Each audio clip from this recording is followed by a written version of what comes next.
February 1956. Two voices exploded onto American radio within weeks of each other. One became the king of rock and roll, died at 42 in a mansion, and left behind an empire worth billions.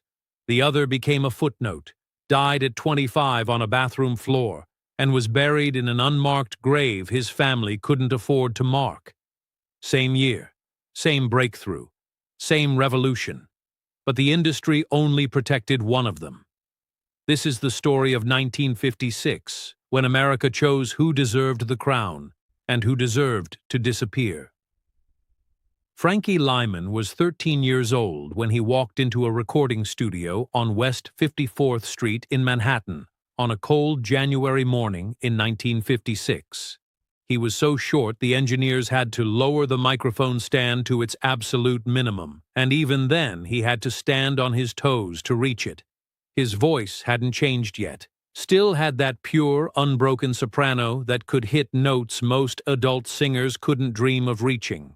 The song was called "Why Do Fools Fall in Love," and nobody in that room, not the producers, not the session musicians, not even Frankie himself, understood that they were recording something that would still be playing 70 years later. 3 weeks later, 900 miles south in Nashville, Elvis Presley walked into RCA Studio B.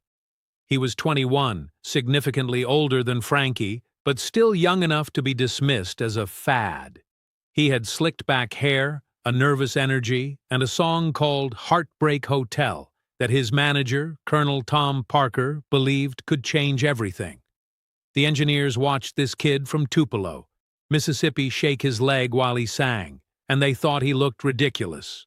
But when he opened his mouth and that voice came out, low and aching and dangerous, they stopped laughing. Both records hit stores in February 1956. Both climbed the charts like rockets. By March, you couldn't turn on a radio without hearing one or both of them. Teenage girls screamed for both. Parents condemned both. The music industry, still reeling from the shock of rock and roll, suddenly had two very different faces of the same revolution. But here's what nobody talks about. Here's the part that history textbooks leave out, the part that gets buried under Elvis documentaries and ignored in Frankie Lymon obituaries.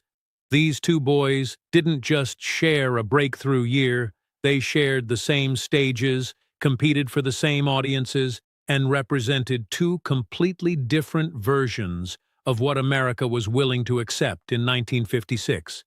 Frankie Lymon was black, Elvis Presley was white. And in 1956 America, that difference wasn't just about skin color. It was about who got protection, who got investment, who got a future, and who got used up and thrown away. The Teenagers, Frankie's group, hit #1 on the R&B charts in March. "Why Do Fools Fall in Love" was everywhere. Black radio stations, white radio stations, jukeboxes in segregated diners where Frankie couldn't eat, but his voice could play. The song was infectious, innocent, the kind of thing that made you smile even if you didn't want to. And at the center of it all was this 13-year-old kid from Harlem who sang like he'd been doing it for decades. Elvis hit #1 on the country charts, then crossed over to pop. Heartbreak Hotel was darker, heavier, sexual in a way that made parents nervous and teenagers obsessed. Ed Sullivan said he'd never put Elvis on television. 6 months later, he paid him $50,000 to appear, then famously filmed him only from the waist up because his hips were too dangerous for American living rooms. Both of them became instant celebrities. Both of them were suddenly national news. But the infrastructure around them, the machinery of fame, the people controlling their careers, those were radically different. Elvis had Colonel Tom Parker, a former carnival barker who understood one thing better than anyone else in the music business: protect the product. Parker negotiated contracts that gave Elvis control. Not full control. Parker made sure he got his cut, but enough control that Elvis owned his image, owned his music, owned his future. Parker got Elvis into RCA Records with a deal that included royalty guarantees, publishing rights, and creative input. Parker got Elvis into Hollywood with contracts that paid him more per film than most established actors. Parker built a fortress around Elvis Presley, and that fortress was made of lawyers, accountants, and ironclad contracts. Frankie Lymon had Morris Levy, a mobster who owned roulette records and made his fortune by stealing from artists who were too young, too black, too powerless to fight back. Levy saw Frankie Lymon the way you see a lottery ticket. You cash it in, you pocket the money, you throw away the paper. The contract Frankie signed at 13 years old gave him almost nothing. No publishing rights, no royalty guarantees. A flat fee per performance that seemed like a fortune to a kid from Harlem who'd never seen that much money before, but was actually pennies compared to what the song was generating. Frankie's mother asked to see the contract. Levy's people told her it was standard industry practice.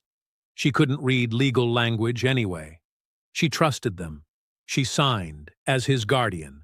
And with that signature, she handed her son's future to a man who would make millions off his voice and give him nothing in return.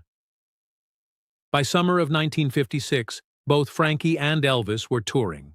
Both were playing to sold-out crowds. Both were being mobbed by fans. But the tours themselves revealed the difference in how America saw them. Elvis toured the South, played segregated venues where white teenagers screamed and fainted, played theaters that wouldn't let black audience members through the front door, played shows where black musicians who influenced him couldn't perform, and he got paid premium rates, stayed in nice hotels, traveled in comfort. The infrastructure of segregation worked in his favor because he was white, and the industry invested in making his comfort a priority. Frankie toured the same circuit. The Chitlin Circuit, they called it. Black theaters, black audiences, venues that white performers wouldn't touch because they were considered beneath them. Frankie played the Apollo Theater in Harlem, played the Howard Theater in Washington, D.C., played segregated venues across the country where he was the star on stage but couldn't eat in the restaurant afterward. He was 13 years old, making grown men millions of dollars, and he couldn't order a sandwich in half the cities where he performed. And the money he was making, the money he thought he was making, was disappearing. Morris Levy controlled the accounts. Told Frankie's family they were investing it for him, setting him up for the future. But there was no investment. There was only extraction. Here's what was happening behind the scenes. What Frankie wouldn't understand until it was too late. Why Do Fools Fall in Love was generating massive royalties. Radio play, record sales, jukebox plays, international licensing. The song was a gold mine. Morris Levy was collecting all of it and paying Frankie a fraction of a fraction. Elvis, meanwhile, was building wealth. Real wealth. Colonel Parker made sure Elvis got paid. Made sure RCA couldn't cheat him, made sure every contract had teeth. Parker was a predator in his own right, took a massive percentage of Elvis's earnings, but he understood that a protected Elvis was a profitable Elvis, so he protected him. By the end of 1956, Elvis bought his mother a house, bought himself a Cadillac, started looking at properties in Memphis. His financial future was being constructed, brick by brick, contract by contract. Frankie, by the end of 1956, was still living in the same apartment in Harlem. His family was still struggling. The money from Why Do Fools Fall in Love was supposed to have changed everything, but nothing had changed. His mother asked Morris Levy's people where the money was going. They showed her paperwork she couldn't understand and told her everything was being handled professionally. But 1956 wasn't just about money and contracts. It was about something more insidious. It was about how fame was being constructed, who was being built to last, and who was being used up. Elvis was being positioned as the future. The industry looked at him and saw longevity, saw movies, Vegas residencies, a decades-long career. They invested in his image, crafted his brand, protected his reputation. When Elvis got into trouble, and he did, the Colonel cleaned it up. When Elvis made mistakes, the industry gave him second chances, because they saw him as an investment worth protecting. Frankie was being positioned as a novelty, a cute kid with a great voice. The industry looked at him and saw a temporary phenomenon. They didn't plan for his future because they didn't believe he had one. Child stars were expendable in 1956, especially black child stars. The plan was simple: extract maximum profit while the voice was marketable, then move on to the next one. And Frankie could feel it, even at 13, could feel the difference in how he was treated versus how white performers were treated, could feel the hollowness of the applause, the way people loved his voice but didn't see him as a person, could feel how disposable he was. He'd watch Elvis on television, watch Ed Sullivan introduce him, watch the screaming fans, watch the way Elvis was being elevated to icon status. And Frankie would think, we both did the same thing. We both had hits. Why is he being treated like the future, and I'm being treated like the present? The answer was obvious, but saying it out loud in 1956 was dangerous. The answer was race. The answer was that America was willing to let a white boy become a king, but a black boy, no matter how talented, was only allowed to be a court jester. Perform, entertain, then disappear. By 1957, the divergence was becoming clear. Elvis was in Hollywood filming Loving You, his first major film. Colonel Parker had negotiated a 3-picture deal with Paramount. Elvis was being groomed for mainstream superstardom, positioned to transcend music and become a full entertainment brand. Frankie was still touring, but the novelty was wearing off. He was 14 now, and his voice was starting to change. That pure soprano that made Why Do Fools Fall in Love magical was deepening, cracking, becoming unstable. And Morris Levy, who'd made his fortune off that voice, started losing interest. This is where the cruelty of the industry revealed itself. Elvis's voice matured, deepened, and the industry celebrated it. Reinvented him as a more mature performer. Gave him ballads, gave him movie roles that matched his evolution, invested in his transition from teen idol to adult star. Frankie's voice changed, and the industry abandoned him. No reinvention, no investment in his growth. Just a cold calculation that he was no longer profitable in the same way. Morris Levy stopped returning phone calls, stopped booking premium venues, started treating Frankie like a has-been at 14 years old. And Frankie didn't understand. He was still talented, still could sing, still had the same drive, the same passion. But the infrastructure that had briefly elevated him was gone. Because it was never about him. It was about what he could generate, and once that stream slowed, he became irrelevant. Elvis, at 22, was getting drafted into the Army, and even that became a branding opportunity. The Colonel made sure Elvis's military service was publicized, patriotic, career-enhancing, made sure he served but didn't disappear, made sure when he came back he'd be bigger than ever. And he was. Elvis returned from the Army in 1960 and immediately landed a contract with NBC for a special that revitalized his career. Frankie, at 16, was trying to figure out how to survive. The teenagers had broken up. Morris Levy had moved on to other artists. The money Frankie thought was being saved for him didn't exist. His family was asking him to contribute to rent, to food, to bills. And he had nothing. The boy who'd sung for millions, whose voice still played on radios around the world, was broke. He tried to go solo, cut a few records that went nowhere. The industry wasn't interested. They'd extracted what they needed from Frankie Lymon, and now they were done. At 16, his career was effectively over. This is when the spiral began. This is when the trajectory that would end in a bathroom in Harlem 9 years later started to form. Because what do you do when you've been famous, when you've tasted that validation, when you've heard thousands of people scream your name, and then suddenly it all stops? When you're 16 years old and you're already a has-been? You try to recapture it, you chase it, you become desperate for it. And when you can't find it through music, you find it other ways. Frankie discovered heroin in 1958. He was 17. Started using because everyone around him in the Harlem music scene was using. Started using because it made him feel good when nothing else did. Started using because fame had given him a taste of euphoria, and drugs were the only thing that replicated that feeling. Elvis discovered pills around the same time. Amphetamines to stay awake during filming, barbiturates to sleep, painkillers for various ailments. But Elvis had doctors prescribing them, had the colonel monitoring his health, had people around him who needed him functional because he was worth too much to lose. Elvis's drug use was managed, enabled, but contained within a system that still needed him alive. Frankie's drug use was ignored. Nobody around him had a financial incentive to keep him healthy. Morris Levy had already made his money.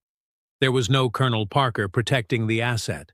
There was just a 17-year-old kid with a heroin addiction and no support system. By 1959, Frankie was trying to get clean, tried to enlist in the army, thought military structure might save him. He got in, but his addiction followed him. He was discharged. Came back to New York more lost than before. Elvis, meanwhile, was in Germany, serving honorably, photographed with other soldiers, maintaining the wholesome image that would serve him for decades. The contrast was becoming a chasm. One path led up, the other led down. And the difference had nothing to do with talent. Frankie Lymon at 13 was as talented as Elvis Presley at 21, arguably more naturally gifted. But talent without infrastructure is just potential, and America had decided which potential was worth investing in. Through the early 1960s, Frankie made attempts at comebacks, small club gigs, recording sessions that went nowhere. He'd show up, still had flashes of the old magic, but the addiction was winning. Heroin doesn't care about talent. It doesn't care about potential, it just takes. Elvis was making movies. Not good movies mostly, but profitable ones. Was playing Vegas, was building Graceland into a palace, was becoming not just a star, but an institution. And Frankie was becoming invisible. The boy who'd outsold Elvis in 1956 was now playing to crowds of 20 people in clubs that smelled like smoke and desperation. The voice that had made Morris Levy a millionaire was now begging for $50 gigs. Here's what nobody tells you about child stardom. Here's what gets lost in the glamour and the headlines. When you're given fame that young, you don't develop the tools to handle its loss. You don't build an identity outside of being famous. So when it's taken away, you don't know who you are anymore. Frankie Lymon, at 23, didn't know who he was. Was he the kid who sang "Why Do Fools Fall in Love"? Was he the has-been junkie? Was he the talent that could have been? He'd try to answer that question by getting high, and the high would make him forget the question for a while, and then he'd come down and the question would be waiting. Elvis, at 30, had the same identity crisis. The movies were becoming jokes. The music was becoming stale. He was trapped in a system that had made him rich but kept him artistically imprisoned. He'd sit in Graceland, surrounded by wealth, and feel empty, feel like a product instead of a person. But Elvis had resources to navigate that crisis, had people around him, had options, could reinvent himself, and eventually did with the 1968 comeback special. Frankie had nothing, had burned through every relationship, had alienated his family, had no money, no prospects, no path forward. February 27, 1968. Frankie Lymon was found dead in his grandmother's bathroom in Harlem. He was 25 years old. The official cause was a heroin overdose, but the real cause was more complicated. The real cause was an industry that had used him, extracted his value, and discarded him. The real cause was a system that protected white talent and consumed black talent. The real cause was 1956, when two boys became famous, and America decided one deserved a crown and the other deserved nothing. His funeral was small. His family could barely afford it. Morris Levy, the man who'd made millions off Frankie's voice, didn't attend, didn't send flowers, didn't acknowledge that the boy he'd exploited had died. Why Do Fools Fall in Love was still playing on oldies stations, still generating royalties, still making money for everyone except Frankie's family. He was buried in an unmarked grave. His family couldn't afford a headstone. For years, the boy who'd sung for millions didn't even have a name on his grave. Elvis died 9 years later, in 1977. He was 42. His death made international headlines.